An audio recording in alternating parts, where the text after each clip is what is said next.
You're listening to On Mission with Dr. Matt Davis, a podcast designed to explore the personal mission of everyday leaders. Hear from men and women who are making a difference in their corner of the world and discover what keeps them on mission. Welcome to On Mission, and this is a very unique and special edition of the On Mission podcast, and I'm pretty excited about today because our guest is Special Agent John McGarry. He is the Assistant Special Agent in charge of the United States Drug Enforcement Administration at its Milwaukee District Office. And so he is really the man in charge here in the state of Wisconsin. John and his wife, Karna, reside in Merton, Wisconsin with their 2 children. And John's first job is kind of hard to top because he was an infantry officer in the United States Marine Corps, and that is a pretty big deal. His favorite meal is his whatever his wife's making at Christmas time, the smorgasbord offering of whatever there is, and I can't wait to hear what all goes into that. His hobbies include guitar, fishing, and shooting. And his favorite sports team is, unfortunately, the Green Bay Packers. I'm an Illinois guy, so more of a Chicago Bears thing. But that's all right. We don't have to talk about that part. We'll keep it on the rosy, friendly side of things and your work with the DEA, all right? And so, John, welcome to the podcast. Thank you so much. Thanks for having me. So you have a growing family. You mentioned 2 kids, and you've just concluded a General Assembly here for our students, and I want to thank you for that. That was really eye-opening to see the fine work that's being done by the men and women in law enforcement and all the diverse agencies and organizations that have to work together and really coordinate to keep these communities safe. That's a pretty epic amount of work, and we appreciate so much your willingness to be a part of that. Thank you. So you've got 2 kids, and that I'm sure is probably a big part of the motivation for keeping communities safe, certainly our own families in that. But your wife's kind of a big deal too, I hear. And so she's been on the podcast, not this podcast, but on a podcast before. And so now this is your turn to get behind the mic. It's going to be tough to top her. I was listening on the way over here. It gave me some cause for concern, I'll be honest. Well, it's a great format because it really gives us the flexibility to have conversations with people who are about more than just themselves. And you've chosen a life of service in a way. God has blessed you with some leadership opportunities and an opportunity to really make a difference. And so I know that whenever that's the case, when we have those leadership opportunities, it also comes with a burden of responsibility. And I appreciate so much the weight that you carry with that as well. So you do some public speaking in addition to your leadership and work and all that. So I can't wait to be able to kind of unpack some of that as well. And I guess kind of give me a little bit of your background as far as how you ended up where you're at today, because you've been at this a while, but there's some twists and turns, I suppose, along the way that bring you to this point. There are. I think probably the natural genesis point is 30 years ago, I'm a sophomore at Fairfield University in Connecticut, a Jesuit school in southern New England, and I see another student wearing this USMC Officers Program T-shirt. And I was pre-med bio, and I'm the son of a physician, son of Irish immigrants, I have 3 sisters, high expectations of sort of following this authentic professional, path. And as soon as I saw that shirt, I knew that was the path I was intended to follow. Really? I've always been a big fan of T-shirt marketing, but I never heard of anybody joining the Marines because of the T-shirt. Yeah, I'm the guy. Usually it's the guns, but that's okay. That's right. That's right. So I entered an officer leadership program because there wasn't ROTC at Fairfield. Yeah. The nearest location was, I think, at Trinity College in Massachusetts. And from there, I got commissioned in 1997 when I graduated. I became an infantry officer in 1998. I went down to Camp Lejeune after training and did a couple of deployments.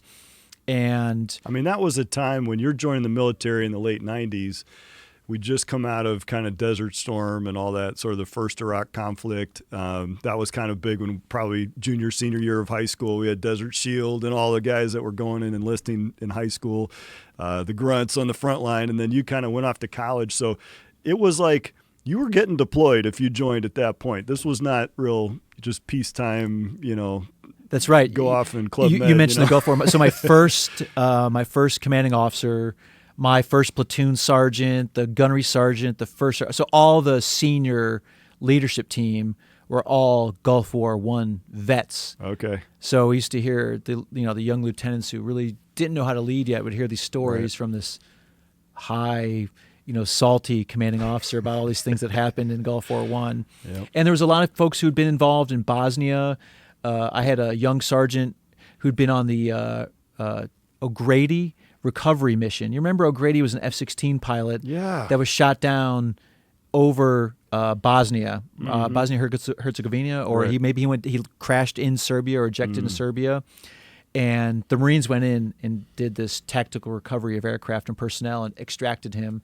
So that was like the big... Hearing the hero stories exactly. from those guys. That's it. So I did 2 deployments with that unit. And one of those that was really eye-opening for me was to South America. And before that deployment, we got a pre-mission briefing about the FARC, which was a Colombian insurgency, terrorist organization, counter-government organization that thrived in Colombia, managed a lot of drug trafficking markets into the U.S., and the guy that gave the briefing was a DEA intelligence analyst who was a reserve Marine. Oh, so he had a kind of the crossover career. He did. And as I was a second deployment lieutenant at that point and kind of wondering what was next for me. That really resonated with me. And when we did the deployment and we worked with counterparts in Colombia and met DEA folks in some other countries, it sort of set for me that was a journey that would be really fulfilling for me. Were you still single at that point? I was. Okay. So you're still kind of looking at adventure and, Army of one. I'll never use that phrase again as a Marine. But yeah, all right. I didn't have any of those ancillary kind of concerns. And it allowed me the flexibility to choose my own path at that time. So you mentioned you were at a Jesuit college and your parents are Irish immigrants. What's kind of your faith background? So I went to an all-boys Benedictine high school. Not too many of those left anymore. Right. I was primarily educated by Benedictine monks, and I know that's very unusual in the Catholic parochial private school sphere now. And for me, as the eldest son of Irish immigrants, I just had to get in someplace far away.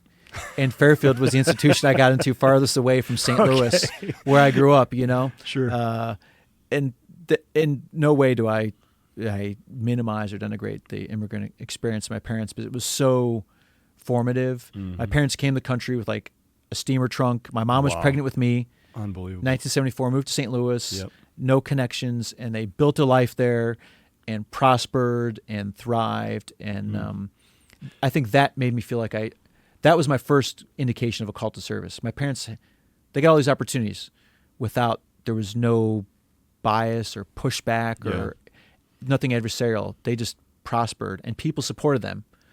American citizens, other immigrant folks, and it was an unbelievable upbringing. And I felt like, I should give something back to this country.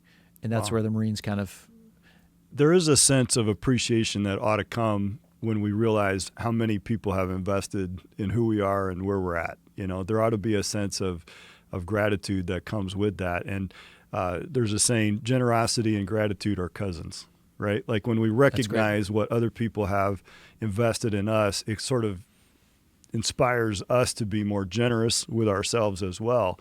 And that's really the proper way, if you want to look at it that way, to immigrate or to make that kind of national transition, is to recognize, hey, it isn't just about what my rights are and I'm going to impose, my way of life or my way to look, but rather to understand that I'm joining something that's bigger than me and that has invested in me and helped me become who I am. And for you, then that became a choice to enter military service and then on that deployment to South America. So you're interacting. I'm sure a lot of that military activity is in and around what was kind of the center for South American drug trade. Because you and I are the same age, and even in your talk today, I realized how out of date my understanding of the drug war, so to speak,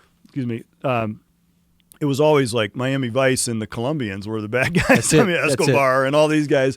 And, he's got a private zoo. And that's right. Yeah, he's buying hippos. Yeah, which is still a problem in Colombia. They got out and they started multiplying. They are, right. And eating other animals and that kind of thing. So that was always in my mind, like cocaine is the big drug of choice, and the big bad, crack became the thing. And so the drug war has really transitioned, which is something you highlighted today. But did that kind of spark your interest in maybe next career transition might be to join a different government agency in a new capacity? Yeah, and I had that interesting kind of, I'll call it an interwar period, right? Okay. Where we're post, we'd had the big victory in 91 in, Iraqi freedom, the liberation of Kuwait. And so I was, like I said, I had all those generational guys, I'd hear the stories. Where was the next thing? That was unknown to us the young officers in the military. So when I got this briefing and I was exposed to this federal agency that did law enforcement but had paramilitary operations that they supported and participated in foreign countries, because I think they were still doing SNOCAP, which was a DEA-led commando work that they did with Peruvian National Police in the late 90s. To me, that seemed like the next progression. I wasn't certain that the Marine Corps would get me to that. Right. Would I get that chance to go project American foreign policy through the pointy edge of a bayonet on some foreign beach? And I just didn't feel like that was going to happen. Now, I was, towards the end of my time in the Marine Corps, I got stop-loss because of Afghanistan and Iraq before I could leave and go to DEA. But you were in D.C. on 9/11, you said. Yeah, I was stationed in Quantico. I remember the day so clearly. Of course. And it was just a clear September day. I'd been the officer of the day at the training command where I was working. Yeah. So I'd overnighted. I was coming off that morning, and Fox News was playing on the tube TV in the guard hut. Me and the corporal of the guard and the other NCOs, had just done morning colors, put up the stars and stripes, and they were staying in the guard hut, and they're like, "Sir, you should come look at this." And we were just watching, the replay. And so I can remember leaving, because after the guard shift, we'd go, because you've been up for 24 hours or however long, and go home and prepare for the next day. And I remember that day,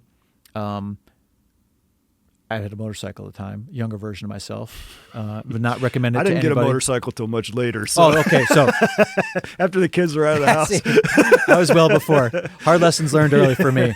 And I drove up to the Pentagon because there was really no other way to get there. And I can remember seeing like that, because I'd been up there many times. Yeah. And just pulling up, on that sort of that southwest corner, which was still on fire. Like the wreckage was there. It smoked for days. Smoked for days. And I knew some firefighters were up there. What did that do to you internally as a Marine, as just a red-blooded American at that point, to see that thing that you never thought would ever happen, like we'd be attacked on our soil? I mean, they built the Pentagon not for practical reasons in that shape. It's a symbol of American power, and here it was directly under attack. You see what's going on in New York City, Pennsylvania. They tried to get the Capitol. What did that do to you, just in your absolute core? I did what every other Marine did on that day. I went back down to Quantico, walked into Colonel Smith's office, the commanding officer, and I said, whatever Victor unit, whatever deployable unit is looking for people in any officer role, send me. Right. And he said, Captain McGarry, his southern accent, I'm not going to try it. I'll do it poorly. I can still remember him. In my head today, it still echoes. He says, your job is here, making future officers, because this war is not going to end this year or next year. We're going to be fighting it for another decade. Yep. And he'd been at the tail end of Vietnam. So he knew what that experience felt like. Right, he'd been in a while. Right? So he said, your job is here to make sure that we send the right people downrange to take care of our young Marines, because that's the role of an officer, right? Yeah. The obligation is to make the mission and take care of the young Marines. He says that's your job, to make sure the right people do that. That's your mandate. And how could you? Not what you wanted to hear, though. Exactly. I wanted him to tell me I could go back to my old unit. Give me a pistol. I don't need a rifle. But yeah. But that solidified for me a part. It settled me somewhat. Like, I knew I had a part to play. Many of my peers went. Several close friends were killed. I had a friend, my dearest friend on DEA was killed in Afghanistan. And a very close friend of mine was killed in Iraq. And the officer that replaced me when I left the Marines was killed in Iraq. Whoa. Yeah. So that's sobering. Yeah, a lot of my peers, my entire peer group that stayed in, multiple combat deployments, many heroic efforts over there. So much sacrifice and so much on their souls. Can you believe there's people now? Most of the college students that we have here weren't born for 9/11. They have zero personal connection to it. It's just a history book thing. I'm not sure how that happened. No, by the way. I'm sure you feel the same way I do. I look at that and because my kids, right? Yeah. They didn't live that, but we lived it for a decade. We went in 2001. We went into Afghanistan. All consuming. And then we weren't out of Iraq really until like 2011. That's a decade, right? And Afghanistan that we were. Well, I was working doing religious liberty legal work during that time. And up until that point, the ACLU and a bunch of these other organizations were really pushing people of faith into the corner and saying you shouldn't have much role in public life. You should keep that to yourself. You shouldn't, your business, you're certainly not the government. Nobody should be acknowledging God or any of this stuff. It was becoming a very push to secularize everything. I think we still see that a little bit today, but at that time, late 90s, it was really aggressive. And 9/11 happened, and for the next 10 years, the ACLU crawled back under whatever rock it came out of, and you saw God Bless America everywhere. And all of a sudden, there was this consciousness of patriotism, of we've got to get back to the basics, a return to faith. There was a little bit clearer sense of the good guys and the bad guys. You know what I mean? It and community went back. Too. Yeah, we started to rely on each other and realize, okay, we have some differences here. We can appreciate those differences, but we need to come together around some common goals. And for a while there, the goal was get the bad guys. And then I'm not sure what happened, but I think probably in the zeal for let's just do something, we ended up in some places that became very hard to define what the victory conditions really were. And what's really heartbreaking to me is really two things. One, you have so many people who don't have an understanding of what happened and why that was so significant on 9/11 when we got attacked by terror. All of a sudden, terrorism wasn't just a over there thing that you heard about. We remember Beirut and some of the the bombing of the embassies and things like that, but it hadn't hit us here. All of a sudden, it was personal. And so there was that aspect to it. And so many people, it's tragic to me, so many people don't have lost connection to that, that sense of right and wrong, so to speak. And even conspiracy theories that are saying, the Pentagon wasn't really attacked. It was an inside job. It was a military-industrial complex just trying to come up with a reason to do it. You think, are you out of your mind? That's depraved. And then you've got so many things that we fought to accomplish that were just sort of given away, given back. And it's just puzzling to, a layperson sitting here watching it unfold, how so many guys, so many women could give their lives in this effort and then just say, okay, well, we did that for a while. Now let's just go home. And it's really kind of tragic to see the country's return to almost worse off than the previous condition of it all. And I got to think there's economics involved, there's geopolitical involved, there's politics of right and left and et cetera. And I don't intend to get into that, but the drug trade in Afghanistan is the major industry, I understand. And I often wonder, what's the connection? Where do these things really intersect? And maybe you can get kind of cynical about some of that too. But you talked about the entire economy. You were talking about Mexico primarily in your focus these days, but the economies of some of these countries are largely wrapped around nowadays the drug industries. And when you look at where the dollars are coming from, it's like one place, the United States of America. And it's a pretty sad state of affairs that we find ourselves in, where we are the consumers of these things, and how much is going on with that. So I definitely want to talk about some of those things and what we can do on a positive side. But this is the On Mission podcast, Sure. And you are obviously a mission-driven guy. And so I wonder if you've put much reflective thought into it or defined it for yourself. But what is, as you sit here today anyway, what is your mission in life? What drives you as on a personal level? I think I'll give a phrase to like my idea. It is grow where you're planted. And that's a variation on leave a place better when you depart than when you arrived. And for me, that is, you don't always get to choose your path, particularly when you're a government employee or in the military, right? Sometimes you end up in places you don't want to be or doing things that you don't want to do. But a true measure of one's character is being in that place and then doing what is asked of you with charisma and with integrity. And the very best you can do. That's it. And when I say that, I'm like, this is the same sort of talk I would give my kids. Yep. And that can be a very challenging thing because there's so many factors that erode against that idea.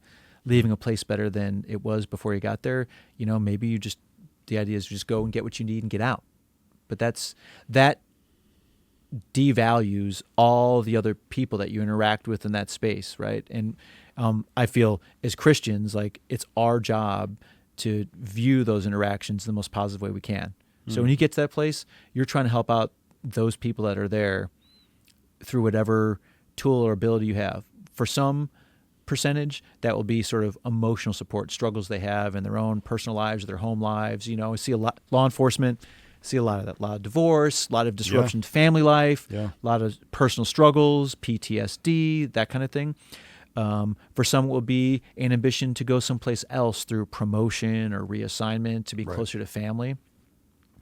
And for some, it will be just to, be able to do the job in that space in a way that suits them, fitting a person to a role. It surprises me, actually, that you describe it this way. This is really kind of counterintuitive. In a good way to or me. no? Very good. Very you good. expected something different out of a Marine? No, because bloom where you're planted is kind of like a very contentment-oriented kind of a statement. Usually people say that in the sense of, listen, don't get too overly ambitious here, pal. Just kind of homestead.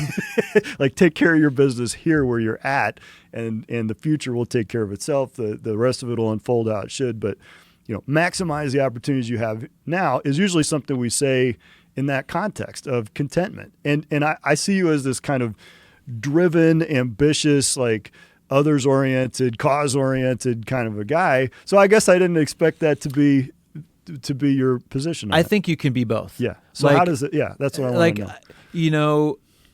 I've read and been exposed to a lot of leadership theory. I am a big believer in Ductus Exemplo, which is the motto of the Marines Officer Candidate School, which is leadership by example. I do think that you have to seek and recognize opportunities to lead wherever you are, because a huge mistake I think people make is they miss out on the simplest opportunities to lead. Yep. And some of them, and most of the time they require a little sacrifice by you. Sometimes they require a major sacrifice for you, never compromising character or anything like that. It's usually time or personal interest sort of thing. Yeah. But I think you have to, as you're moving through the space of a career, especially in government, you have to find those opportunities to lead, to do the right thing whenever it presents.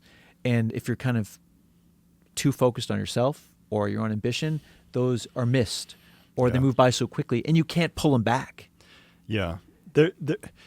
There's an authenticity to the career trajectory that's more important, I think, than what young people maybe appreciate. Like, you've got to contribute something at each level of your career and your life as it unfolds, and master it, become the master of your craft at this level, before you are going to ever be recognized as having the potential to go to the next level. And those who have that lack of contentment and the kind of sort of negative ambition in life that's always focused on just, I had somebody tell me one time, they were kind of a frontline person, and they said, this isn't really what I'm cut out for. I want to be more of an executive leader like you. And I went, well, let me explain something to you.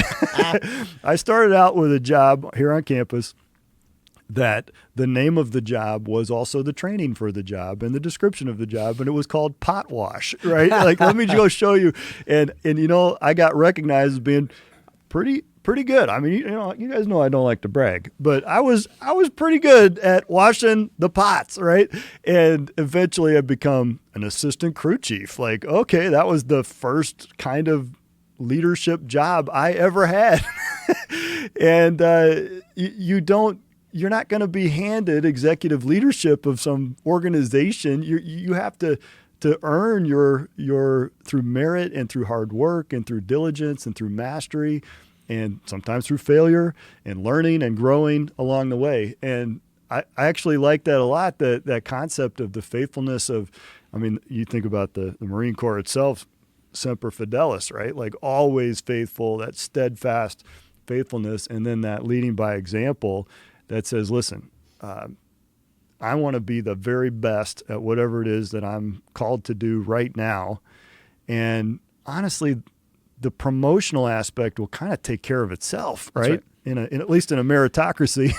I think it's totally right. And in the weighty bureaucracy of federal agencies, some people would say, oh, you have to constantly be angling, or I refer to it as playing the Game of Thrones thing, maneuvering one, sure. Agenda or interest against another to gain advantage that may be advantageous to you. And I just be who you are. Like, that's,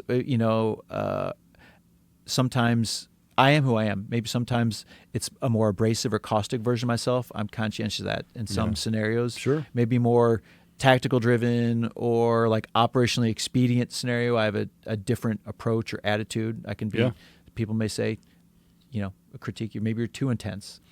But I will say that each person in each scenario needs to be led differently. And a really good leader is good at recognizing the opportunities to lead and then the way in which people need to be led.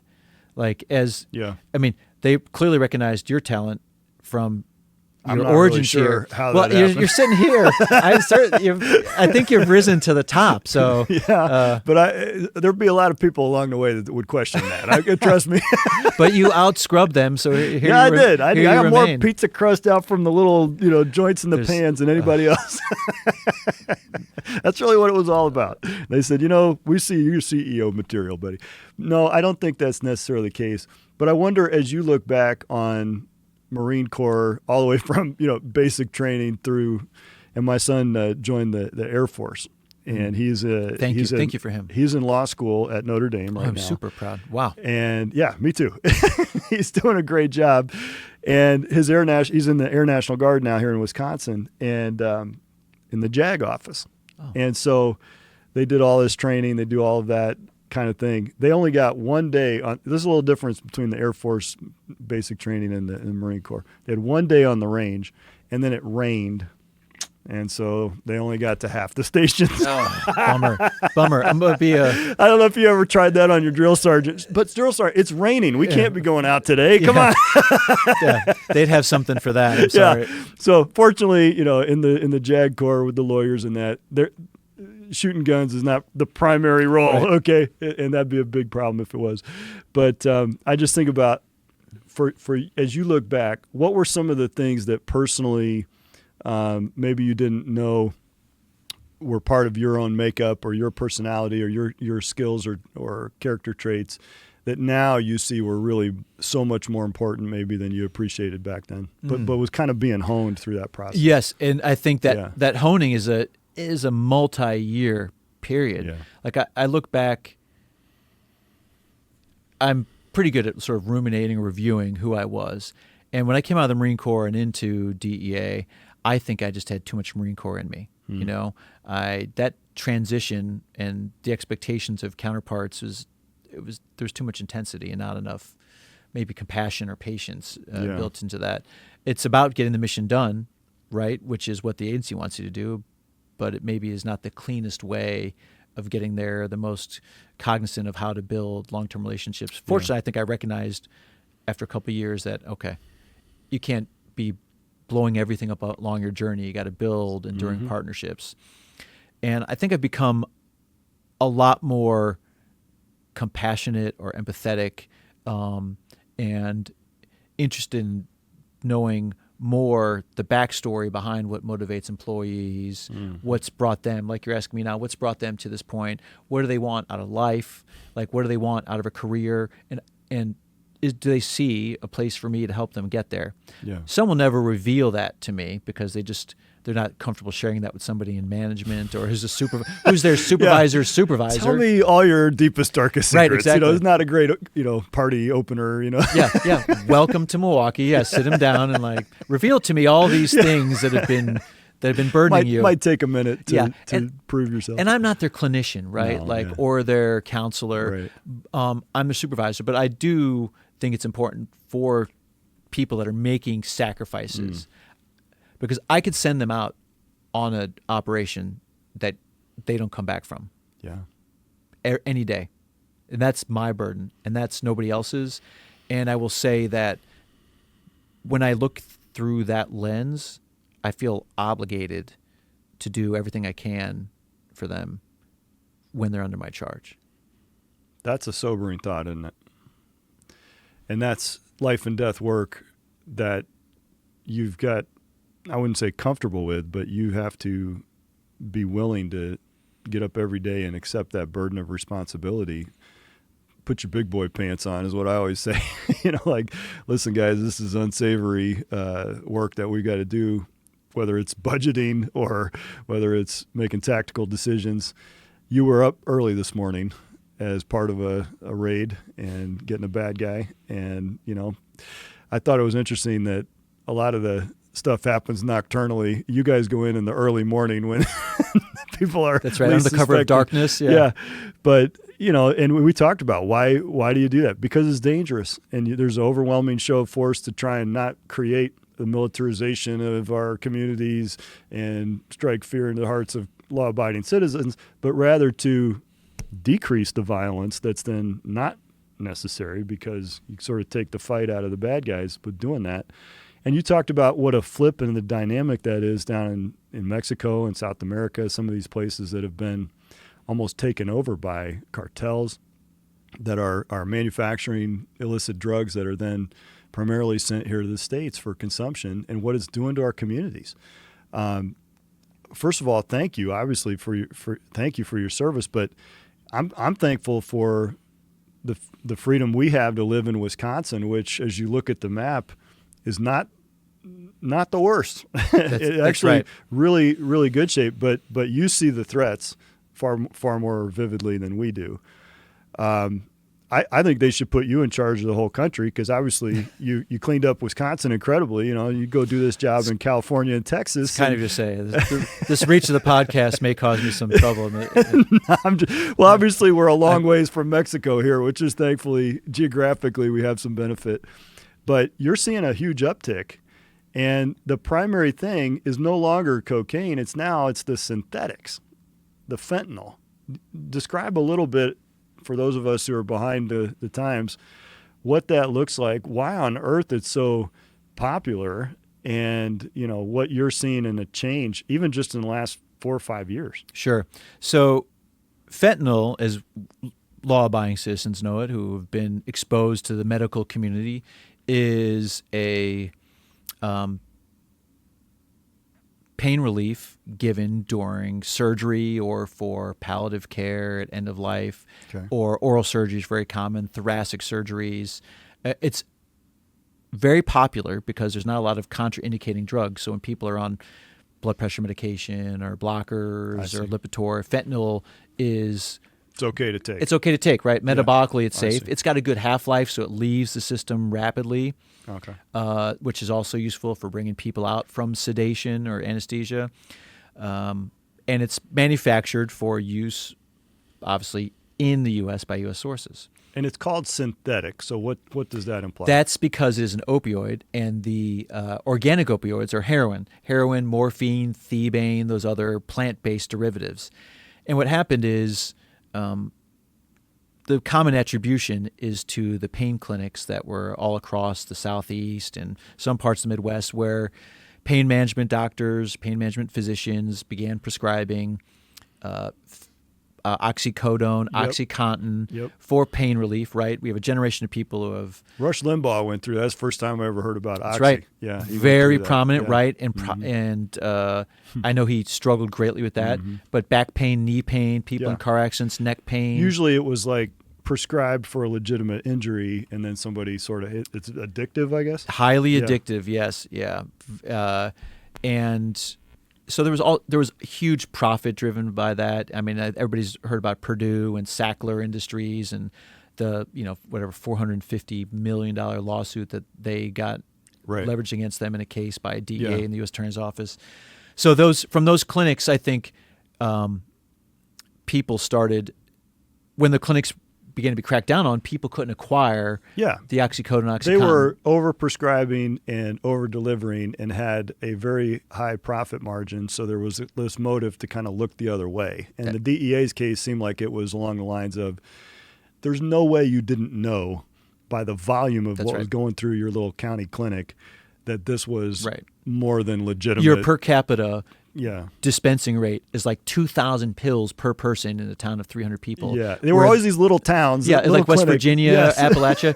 And that's where it really... I read about that. I was working, so when I came back from overseas in 2014, I was a supervisor in Chattanooga, Tennessee. So I'm down there in southeast Tennessee, the end of Appalachia, and I can see sort of this crisis building.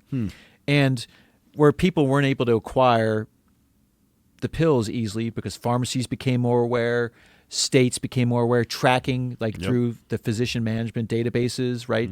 PDMP, every state has one now, where they can see the prescribing habits of the individual physicians and other checks and balances and regulations. It cut down on those legitimately produced but illegitimately consumed or prescribed kind of opportunity and events. That void was filled initially by some folks shifting to heroin, but it's hard to transition to heroin from like oxycodone, OxyContin, or Vicodin, because one's a pill and the other's you have to use an injectable. Yeah, it's a totally different level of respectability, so to speak. I mean, this is, I hate to say it this way, but it's almost like a white-collar consumption. It made it more appealing to the suburban clientele than just the inner city, like, oh, that's Drug Row or whatever, Skid Row. And I would even say it's really hard. Like I use that word attribution, but it's really hard to figure out like the core issues that sort of like the root cause of this. Is it prescribing habits? Is it giving more pills to more people at different ages? Is it giving more pills to people for different procedures where previously they would have gotten Tylenol or maybe 800 milligrams of like an Advil type ibuprofen? Well, people are trying to cope with the depression of life. They don't have a good faith background. They don't have any real reason to live. And then they got pain they want to deal with, and somebody suggests to them, hey, this might work for you. That's right. So the void began to be filled by heroin, and then suddenly fentanyl starts popping up in the drug supply. And from that point in 2014, it supplanted every other drug in the U.S. in terms of demand, really, in terms of consumption behavior. Yes. It went from being occasional, where the seizures and toxicology from decedents would be like reported as a big indicator, right, to being the norm across the country in a decade, less in 7 years. It was really eye-opening. You showed a picture of the amount of fentanyl it takes to be lethal, and it was like a microscope view of the tip of a pencil and a tiny little dot on there. Like, that seems like a pretty tough thing to stop when you're thinking of physically trying to bar it from the country, when that tiny little amount, the pill forms could have how many doses of that in them. To smuggle that in seems like it'd be almost a trivial thing, with the volume of traffic that comes through the borders. Absolutely. Commerce, the free flow of goods and people, the big drivers of an economy make it very difficult to catch every smuggler at a port of entry. And every mechanism, it's the finger in the dike thing. Like, we've got it here stemmed, but now they're shifting over here. So you've taken a multifaceted approach, and one of your first slides talked about 5-6 different areas of assessment and attack. It really is a war on drugs. I don't necessarily think that nomenclature has really helped much, because we don't seem to have made much progress in the war on drugs since Nancy Reagan or whoever was. No, yeah, it was. Okay. But I'm glad you say that. I don't know. I used to joke maybe we should call it like the peacekeeping mission on drugs or like the low-level insurgency. But I tell people that you strap on body armor and you carry a rifle and you forcibly go into someone's house and that person has a gun, that's combat. That's not really law enforcement. Right. And they're armed like a foreign nation would be that was opposing the U.S. in a foreign operation. That's why the war on drugs, and it's universal. It's at every level of society. It's against, or it's affecting all the countries on the U.S. borders, Canada, Mexico. Does the designation of these cartels as foreign terrorist organizations change the range of options that are available to Are you asking me if drone strikes are being... I'm thinking more like SEAL Team 6. I mean, the cartels may think that they're bad dudes, but they haven't seen nothing yet if they really have that kind of operation going on. That's a real... it certainly opens up the options in terms of intelligence sharing and collaboration with the DoD and the intel community. I see. In a way on the border that... Those are existing mechanisms that are there, and this kind of unlocks those to be used in this effort. And in a really positive way, it prioritizes that thing. When other things that were self-selected, maybe within different bureaucracies, were at the top, when you say, hey, these are FTOs, they went from down low on the list or mid-list to now mandatorily at the top of everybody's list, because you're saying that's a terrorist organization operating on our southern border. But it's financial, it's logistics of transportation, it's human trafficking and those implications. Corruption of government. Influence corruption, of government, influence of elections. Threats and intimidation, kidnapping. Other crimes, right? Its fingers are just seemingly everywhere, and you're trying to attack it at all levels and be able to use all of those tools of investigative and counteracting. So I don't have the vocabulary that you guys use, all the acronyms and things like that. You're very well briefed. Did you read a book before? I read everything. Spend more time on the DA website than me, perhaps. No, but it seems to me that now you're talking about they're into Bitcoin and the Chinese implications and applications of that. It's international shipping and ports of entry, and it just seems insurmountable almost, the scope of the industry that exists around this problem. How do you unwind or attack something with a tiny little tool like U.S. law enforcement against a international coalition of people that are working against you to defeat every tool you bring? They're not playing by any rule book. They're trafficking people, they're enslaving people, they're murdering people, they're destabilizing governments, they're without scruples.